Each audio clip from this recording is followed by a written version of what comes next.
India एक democratic country है और यहां पर कोई आम आदमी भी उम्मीदवार बन सकता है और चुनाव लड़ सकता है। लेकिन अगर मैं आपसे सवाल पूछूं कि इंडिया के इतिहास में सबसे असफल उम्मीदवार कौन है और क्यों है, तो आप लोग क्या कहेंगे? चलिए मैं इसका जवाब देता हूं। इंडिया के इतिहास में सबसे असफल उम्मीदवार तमिलनाडु के डॉक्टर के पद्मराजन हैं, जिन्होंने अब तक लगभग 199 चुनाव लड़े हैं, जिसमें स्थानीय चुनाव से लेके लोकसभा चुनाव तक शामिल हैं। लेकिन वो सभी चुनाव हारे हैं। इनफैक्ट एक बार तो वो राष्ट्रपति चुनाव भी लड़े थे, लेकिन उसमें भी वो हार गए थे। इसलिए उन्हें इंडिया का सबसे असफल उम्मीदवार कहा जाता है। गाइस, आपको ये फैक्ट जान के कैसा लगा कमेंट सेक्शन में जरूर लिखिएगा और ऐसे अमेजिंग वीडियोस के लिए शेयर, सब्सक्राइब एंड लाइक। मिलते हैं अगली वीडियो में। ये बात है सन 1974 की, जब फेडेक्स कुरियर कंपनी पूरी तरह से बैंकरप्ट होने वाली थी। कंपनी बंद होने वाली थी। लास्ट के $5000 ही बचे थे। कंपनी अगले सप्ताह भी कैसे सरवाइव करेगी, ये फाउंडर्स को नहीं पता था।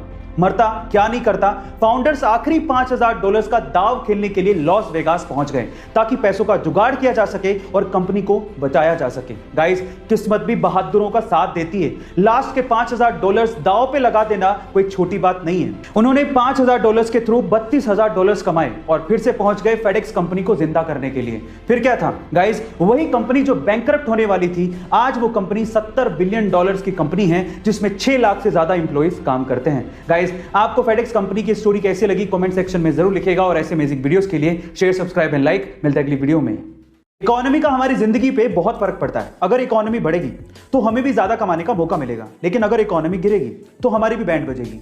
पर सवाल यह है कि इकोनॉमी कब बढ़ेगी, कब गिरेगी, कैसे पता लगाएं?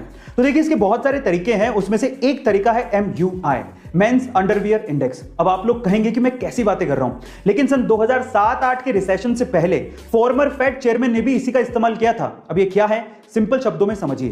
देखिए, ज्यादातर घरों में आदमी लोग ही कमाने वाले होते हैं और आदमियों के कपड़ों में अंडरवियर सबसे ज्यादा अंडररेटेड होता है। भाई क्या फर्क पड़ता है, पुराना पहन लेंगे, कौन देख रहा है। लेकिन अगर फिर भी आदमी लोग अंडरवियर खरीद रहे हैं तो इसका मतलब मार्केट में पैसा है, इकोनॉमी अच्छा कर रही है। लेकिन अगर आदमी लोग अंडरवियर नहीं खरीद रहे, इसका मतलब इकोनॉमी गिर रही है। देखिए, बात तो ठीक लग रही है, लेकिन फिर भी आपका इसके बारे में क्या ख्याल है कमेंट सेक्शन में जरूर लिखिएगा और ऐसे अमेजिंग वीडियोस के लिए शेयर, सब्सक्राइब एंड लाइक। मिलते हैं अगली वीडियो में।